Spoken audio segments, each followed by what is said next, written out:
अस्सलाम वालेकुम viewers, I hope आप सब लोग खैरियत से होंगे।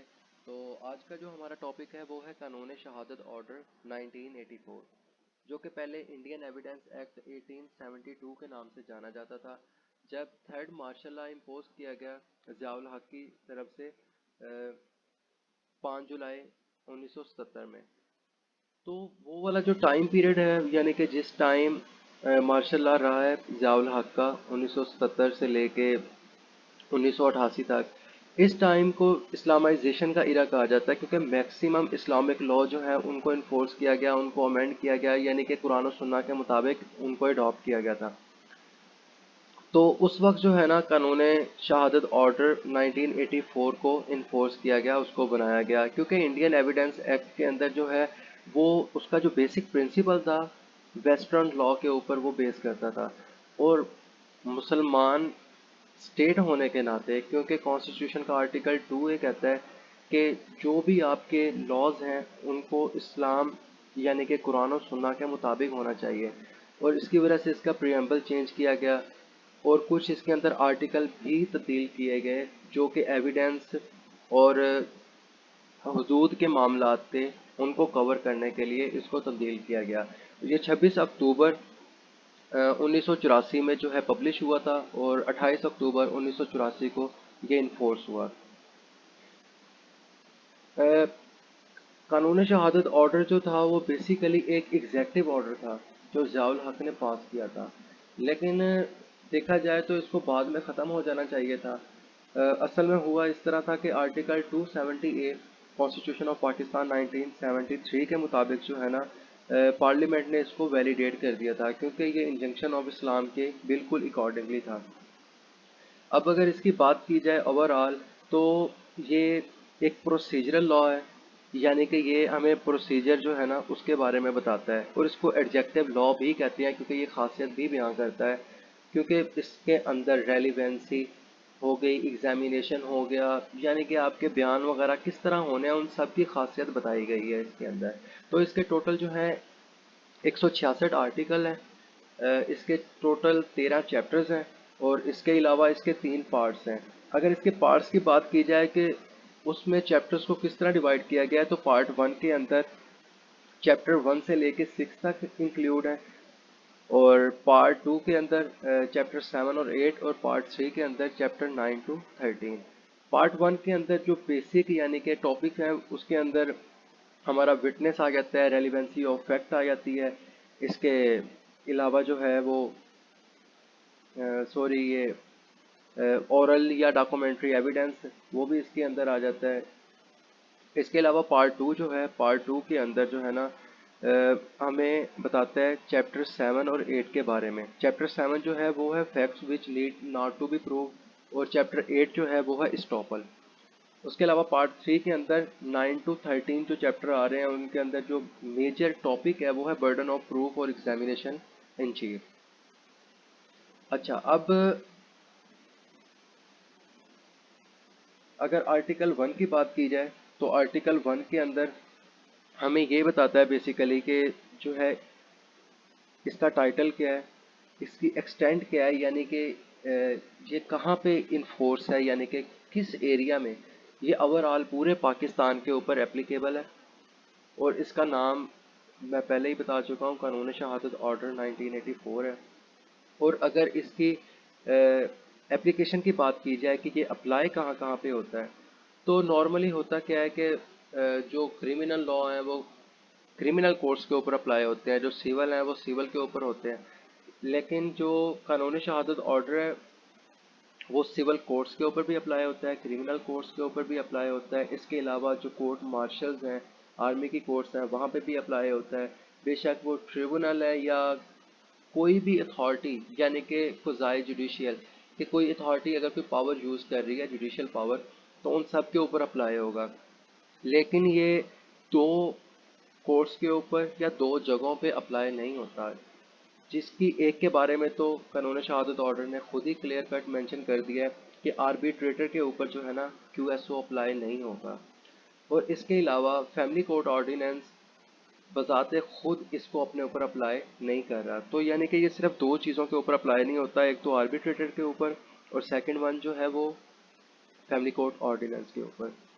अब सेकंड जो इसका आर्टिकल है, नॉर्मली सेक्शंस हो या आर्टिकल हो, सेकंड वो हमेशा डेफिनेशंस को ही वो करता है। कोई यानी कि स्ट्रिक्ट रूल नहीं है, समटाइम्स फोर्थ जो होता है सेक्शन वो भी डेफिनेशन में आ जाता है, लेकिन मोस्टली जो है ना सेकंड सेक्शन जो है वही डेफिनेशन का होता है। तो डेफिनेशन में अगर हम बात करें तो सबसे पहले इसकी डेफिनेशन आती है जिसमें वो बात करता है कोर्ट की। तो कहता है कोर्ट से मुराद जो है ना जजेस या मजिस्ट्रेट सिवाय आर्बिट्रेटर के, यानी कि जो हर वो बंदा जो कानूनी तौर पे एविडेंस लेने की अहलियत रखता है, कानून उसको इस चीज़ की इजाज़त देता है कि वो एविडेंस ले सके, उसे कोर्ट कहा जाएगा। बेशक वो मजिस्ट्रेट है या जज है, लेकिन इसके अंदर आर्बिट्रेटर इंक्लूड नहीं है। उसके बाद हम बात करें डॉक्यूमेंट की, तो डॉक्यूमेंट के अंदर वो कहता है कि कोई भी मैटर जिसको एक्सप्रेस या डिस्क्राइब किया जाए किसी भी सब्सटेंस के ऊपर। सबसे पहले सब्सटेंस की बात करते हैं। सब्सटेंस से मुराद कोई भी चीज़ यहाँ पे हो सकती है, बेशक वो वुड है यानी कि कोई लकड़ी है, कोई पत्थर है, कोई कागज़ है, कोई भी चीज़ है जिसके ऊपर हम किसी भी मामले को लिख सकें, बयान कर सकें। ठीक है, किस वे में बयान करना है, बेशक लेटर की फॉर्म में, बेशक फिगर की फॉर्म में, बेशक कोई तस्वीर बना के या कोई नंबरिंग वगैरह करके, किसी भी हवाले से किसी चीज़ के ऊपर भी अगर हम उसको लिख रहे हैं, मकसद क्या है कि उसको एविडेंस रिकॉर्ड करने के लिए, यानी कि कहीं पे पेश करने के लिए उसको जो है ना मामले को वो लिखना है उसके ऊपर, यानी कि एविडेंस को रिकॉर्ड करवाने के लिए, कहीं पे पेश करने के लिए किसी भी चीज़ के ऊपर किसी भी वे में लिखा जाएगा तो उसे हम डॉक्यूमेंट कहते हैं। यानी कि जो वो मटेरियल होगा, सपोज अगर पत्थर के ऊपर कुछ लिखा गया है तो वो पत्थर भी डॉक्यूमेंट है। अगर किसी लकड़ी के ऊपर लिखा गया है, इवन के पत्तों तक अगर किसी भी चीज़ के ऊपर किसी चीज़ को लिखा गया है, मेंशन किया गया है या तस्वीर की सूरत में ड्रा किया गया है, वो सारी चीज़ें जो है वो डॉक्यूमेंट में आती है। अब अगर इसकी इलस्ट्रेशन को देखा जाए तो इलस्ट्रेशन में वो नीचे बता रहा है कि डॉक्यूमेंट जो है वो जो वर्ड प्रिंटेड है, बेशक लिथोग्राफी है, फोटोग्राफी है, किसी भी किस्म का, या जो मैप प्लान्स होते हैं, यानी कि एक रोड मैप भी होता है, वो भी डॉक्यूमेंट है। सपोज अगर पटवारी लोगों के पास जो नक्शा जात होते हैं वो भी सभी डॉक्यूमेंट्स में फॉल करते हैं। उसके बाद नेक्स्ट डेफिनेशन जो है एविडेंस की। एविडेंस को अगर देखा जाए तो एविडेंस जो है वो लैटिन टर्म है, लातीनी जुबान का लफ्ज़ है जो कि एविडेयर से जो है ना अखज़ किया गया है। अब एविडेंस का जो यानी कि शॉर्ट मीनिंग है वो होता है कि कोई भी चीज़ डिस्प्ले करना, ठीक है, या किसी चीज़ को हासिल करना या किसी भी चीज़ को कंक्लूड करना। अब अगर इसकी यानी कि बुक वाली डेफिनेशन को देखा जाए तो उसमें वो कहता है कि कोई भी ऐसा मामला, कोई भी स्टेटमेंट जिसको अदालत मानती है या गवाह कहता है कि मैं इसको अदालत में पेश करना चाहता हूँ, उसको प्रेजेंट करना चाहता हूँ किसी भी मामले के ऊपर, उसको हम एविडेंस कहते हैं। अब एविडेंस जो है उसकी बेसिकली दो टाइप्स हैं, ओरल होता है या डॉक्यूमेंट्री होता है। और अगर हम डॉक्यूमेंट्री में जाएं तो डॉक्यूमेंट्री में प्राइमरी होता है, सेकेंडरी होता है। प्राइमरी एविडेंस जो है वो होता है जो यानी कि ओरिजिनल है, जिसको किसी भी किस्म की अटेस्टेशन की ज़रूरत नहीं है, ठीक है। और जो सेकेंडरी होता है वो कॉपीज़ की फॉर्म में होता है, ठीक है, जिसकी अटेस्टेशन भी चाहिए, जिसका प्रूफ देना भी लाजमी है। उसके बाद बात कर रहा है वो यहाँ पे नेक्स्ट जो है हमारा ओरल एविडेंस है। ओरल एविडेंस का बता दूँ कि यानी कि कोई भी हमारी स्टेटमेंट जिनको अदालत एडमिट करती है या गवाह जो है वो देना चाहता है अपने बिहाफ पे किसी भी मैटर के ऊपर ओरली, ठीक हो गया, तो वो ओरल होगी। और जहाँ पे डॉक्यूमेंट्री यानी कि डॉक्यूमेंट्स इन्वॉल्व हो रहे हैं ओरल की बजाय, उसको हम डॉक्यूमेंट्री एविडेंस कहते हैं। उसके बाद फैक्ट्स की बात की गई है, तो जो फैक्ट है बेसिकली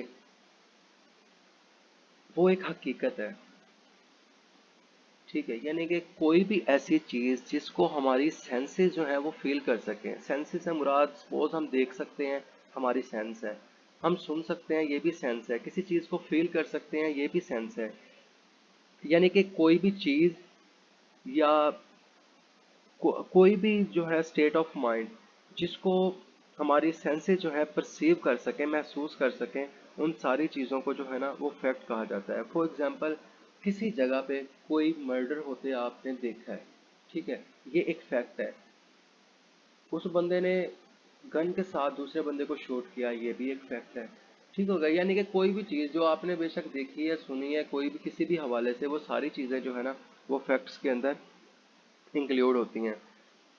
अब उसके बाद जो है नेक्स्ट डेफिनेशन वो है यहाँ पे एक्सप्रेशन ऑटोमेटेड, और इसके अलावा है एक्सप्रेशन सर्टिफिकेट। अगर इन दो की बात की जाए तो ये टर्म्स जो है ना यहाँ पे यूज़ की गई हैं इलेक्ट्रॉनिक ट्रांजैक्शन ऑर्डिनेंस 2002 की वजह से। ऑटोमेटेड से मुराद कोई भी इंफॉर्मेशन सिस्टम है, इलेक्ट्रॉनिक डॉक्यूमेंट है, यानी कि वो चीज़ें जो कि किसी भी इलेक्ट्रॉनिक चीज़ है, फॉर एग्जांपल कंप्यूटर है, लैपटॉप है, कोई मोबाइल है, प्रिंटर है, किसी भी ऐसी चीज़ के थ्रू जनरेट की गई हैं, ठीक, उनको जो है ना ऑटोमेटेड कहा जाएगा। और जो चीज़ें यहाँ से बनाई गई हैं किसी सर्टिफिकेट की फॉर्म में, किसी डॉक्यूमेंट की फॉर्म में, उनको सर्टिफिकेट कहा जाता है। तो इसके अलावा नेक्स्ट वो फिर वो बात करता है यहाँ पे कि रेलिवेंट फैक्ट क्या होता है। अगर फैक्ट की बात की जाए तो फैक्ट तीन तरह के होते हैं, तीन किस्म के होते हैं। रेलिवेंट फैक्ट है, सबसे पहले है फैक्ट एंड इशू, फिर होता है रेलिवेंट फैक्ट, और थर्ड वन जो है वो है इररेलिवेंट फैक्ट। एविडेंस जो है ना हमेशा दिया जाता है फैक्ट एंड इशू के ऊपर और रेलिवेंट फैक्ट के ऊपर। इररेलिवेंट फैक्ट के ऊपर एविडेंस नहीं दिया जाता, ये एक जनरल रूल है जो कि कहता है कि irrelevant fact need not to be proved. लेकिन कुछ एक्सेप्शंस हैं, for example article 24 sub article 2 के अंदर जो है ना वो कहता है कि इररेलेवेंट अगर कोई फैक्ट है उसके ऊपर एविडेंस देना है तो वो किन शराइत के ऊपर जो है ना वो दिया जाएगा। अब रेलिवेंट फैक्ट, फैक्ट का तो मैंने आपको बता दिया है कि कोई भी ऐसी चीज़ जिसको हम परसीव कर सकें, हमारी सेंसेस परसीव कर सकें, उसको हम फैक्ट कहते हैं। तो फैक्ट एंड इशू क्या है? फैक्ट एंड इशू बेसिकली होता है किसी भी एग्जिस्टेंस यानी कि किसी मौजूदगी या गैर मौजूदगी उसको चैलेंज करना। फॉर एग्जांपल एक बंदा किसी के ऊपर एक इल्ज़ाम लगाता है और दूसरी तरफ से उसका इनकार किया जाता है, यही मेन फैक्ट एंड इशू है। फॉर एग्जांपल एक जगह पे एक आदमी ने देखा है कि ए बी को कत्ल कर रहा है। अब जो वो आदमी था उसने इल्ज़ाम लगाया ए के ऊपर कि ए ने बी को कत्ल किया है, उसकी तरफ से ये फैक्ट रेज किया गया, और जिस बंदे ने कत्ल किया है उसकी तरफ से अगर इनकार किया जाता है तो मेन फैक्ट एंड इशू यही है, यही वो हकीकत है, यही वो मसला है जिसको हमने प्रूव करना है। यानी कि जो इशू में चल रहा है, अपने नाम से ये शो करवा रहा है फैक्ट इन इशू, वो फैक्ट जो जिसका इशू अभी चल रहा है। ठीक होगा। तो उसके बाद फिर आता है रेलिवेंट फैक्ट। रेलिवेंट फैक्ट यानी कि जिसकी रेलिवेंसी होती है। फॉर एग्जांपल एक फैक्ट दूसरे फैक्ट के साथ जुड़ा हुआ है, फिर तीसरे के साथ जुड़ा हुआ है, ये एक रेलिवेंसी बना रहे हैं, यानी कि जिनका आपस में डायरेक्टली इनडायरेक्टली कनेक्शन है। फॉर एग्जांपल ए यहाँ से रवाना होता है, रास्ते में उसने किसी से गन ली है, फिर उसके बाद वो आगे जाता है, किसी के साथ उसका झगड़ा होता है, फिर वहाँ पे वो किसी को शूट कर देता है। यानी कि सीरीज यहाँ पे चल रही है, पहले उसका घर से निकलना एक फैक्ट है, फिर आगे जाके किसी से गन लेना ये फैक्ट है, किसी के साथ झगड़ा होना ये भी फैक्ट है। ये इन सब को जो है ना रेलिवेंट फैक्ट कहा जाएगा, क्योंकि इनका आपस में एक दूसरे के साथ डायरेक्टली या इनडायरेक्टली कनेक्शन है। नॉर्मली लॉ में ये होता है कि जब रेलिवेंसी को देखा जाए तो सबसे पहले बात होती है फैक्ट इन इशू के ऊपर। अगर फैक्ट इन इशू को डायरेक्टली प्रूव नहीं किया जा सकता तो फिर उसके बाद रेलिवेंट फैक्ट को कोर्ट के अंदर प्रेजेंट किया जाता है, ताकि उसके ज़रिए जो है ना हम फैक्ट इन इशू को, यानी कि जो हमारा मेन इशू है जिसके ऊपर बात हो रही है कि किसी का मर्डर हो जाना, ठीक है, एक तरफ से इल्ज़ाम लगाया गया, दूसरी तरफ से इनकार किया जा रहा है, फैक्ट एंड इशू चल रहा है, तो अगर उसके ऊपर डायरेक्टली उसको प्रूव नहीं किया जा रहा, कोई ऐसा एविडेंस नहीं है, तो रेलिवेंट फैक्ट के थ्रू जो है ना उसको प्रूव किया जा सकता है। फिर उसके बाद बात होती है फैक्ट प्रूफ, यानी कि ऐसा फैक्ट जिसको कोर्ट मान ले, एडमिट कर ले कि ये फैक्ट जो है प्रूव्ड है, या जिसे प्रूव करने की ज़रूरत नहीं है, ठीक है ना, तो उसको फैक्ट प्रूफ फैक्ट कहा जाएगा। यानी कि जिसको कोर्ट एडमिट कर चुकी है कि ये फैक्ट जो है ना प्रूव्ड है। फॉर एग्जांपल अगर हम इसकी वर्डिंग को देखें तो वो कहता है फैक्ट जो है ना उसको प्रूव कहा जाएगा जब मामले को देखने के बाद कोर्ट बिलीव कर लेती है कि उसकी एग्जिस्टेंस जो है वो ऐसी है कि आम अकल का बंदा उसको मान सकता है। ठीक, फॉर एग्जांपल अब कोई 12 साल का बच्चा है या 10 साल का कोई बच्चा है, यानी कि जो प्रॉपर नॉलेज नहीं रखता, जो ज़्यादा मैच्योर नहीं है, अगर वो बंदा मर्डर करता है तो इस बात को कोर्ट एडमिट कर सकती है कि क्योंकि वो जो है ना मैच्योरिटी नहीं है उसके अंदर, वो साउंड माइंड नहीं है। ठीक है, यानी कि ये चीज़ें वो चीज़ें जिनको आम इंसान आम अकल मान सकती है, कोर्ट उसको एडमिट कर सकती है एज अ प्रूव फैक्ट। फिर उसके बाद डिसप्रूव्ड है, यानी कि जिसको कोर्ट एडमिट नहीं करती। उसके बाद फिर इसके अंदर आता है प्रिजम्पशन ऑफ फैक्ट। प्रिजम्पशन का मतलब है किसी भी चीज़ को प्रिज्यूम कर लेना, यानी कि फ़र्ज़ कर लेना कि यार ऐसा हो सकता है। ठीक है, अगर हम प्रिजम्पशन की बात करें तो आर्टिकल 129 भी इसके ऊपर क्लियर कट जो है ना वो काफ़ी इलस्ट्रेशन के साथ इसको बयान करता है। तो नॉर्मली ये है कि कोर्ट जो है ना वो किसी भी फैक्ट को प्रिज्यूम कर लेती है कि ये फैक्ट जो है पॉसिबल है, अनटिल एंड अनलेस कि उसको डिसप्रूव कर दिया जाए। यानी कि कोई भी चीज़ है कोर्ट उसको मान लेगी कि ये जो है ना प्रूव फैक्ट है, जब तक उसको डिसप्रूव ना किया जाए उसके खिलाफ एविडेंस दे के। तो अब जो ये प्रिजम्पशन है ये फैक्ट की भी हो सकती है, लॉ की भी हो सकती है, या फैक्ट और लॉ दोनों की भी हो सकती है। बेसिकली अगर हम इसको डिफाइन करें तो ये इसकी जो डेफिनेशन है वो कहते हैं कि presumption is an inference of existence और non existence of fact. Inference जो होता है ना वो एक ऐसी चीज़, ऐसा जरिया जिसके ज़रिए हम किसी नतीजे पर पहुँचे। यानी कि सबसे पहले हमने प्रिज्यूम कर लेना है कि यार फ़र्ज़ कर लें कि ऐसा हो सकता है, उसके बाद क्या होगा। ठीक है ना, यानी कि हम कंक्लूड करने के लिए किसी भी चीज़ को प्रिज्यूम कर रहे हैं। जब तक यानी कि उसको डिसप्रूव नहीं किया जाता तब तक हम उसको वैसे ही प्रिज्यूम कर लेते हैं कि चलें ठीक है ये चीज़ इस तरह पॉसिबल हो सकती है। तो इसको कहा जाता है presumption of fact. Conclusive proof की बात करें तो यानी कि कंक्लूसिव प्रूफ ऐसा एविडेंस जिसके ज़रिए जितने भी मामलात हैं उनको फाइनली जो है कंक्लूड किया जा सके। फॉर एग्ज़ाम्पल वो एक एक्ट्रेस का केस चल रहा था कि मेरी फ़लाँ के साथ जो है वो शादी हुई है, उसमें से 2 बच्चे हैं। फिर उसके बाद जो है वो मुझे मेरे ऊपर जुल्म करता था, मुझे खर्चा नहीं देता था। तो ये सारी चीज़ें सपोज़ अब अगर चल रही हैं कोर्ट के अंदर, ठीक है, ये तो वैसे बेसिकली फैमिली का इशू है, लेकिन फिर भी यानी कि अगर कोई इस तरह का मामला है, एग्जांपल के तौर पे आपको समझा रहा हूँ कि इस तरह का कोई मामला आ गया है, तो वहाँ पे अगर दूसरी पार्टी की तरफ से ये प्रूफ कर दिया जाता है कि मेरी तो इसके साथ शादी ही नहीं हुई। अब अगर शादी नहीं हुई तो बच्चे भी नहीं हो सकते, तो ये यानी कि हस्बैंड वाइफ का जो आपस का रिलेशन है वो भी नहीं हो सकता। उसके बाद मेंटेनेंस की बात भी नहीं हो सकती। यानी कि यहाँ पे जब उसने प्रूव कर दिया कि मेरी इसके साथ शादी ही नहीं हुई, तो ये बाकी भी जितने सारे फैक्ट्स थे, जितनी चीज़ें थी, उन सारी चीज़ों का ये कंक्लूसिव प्रूफ है।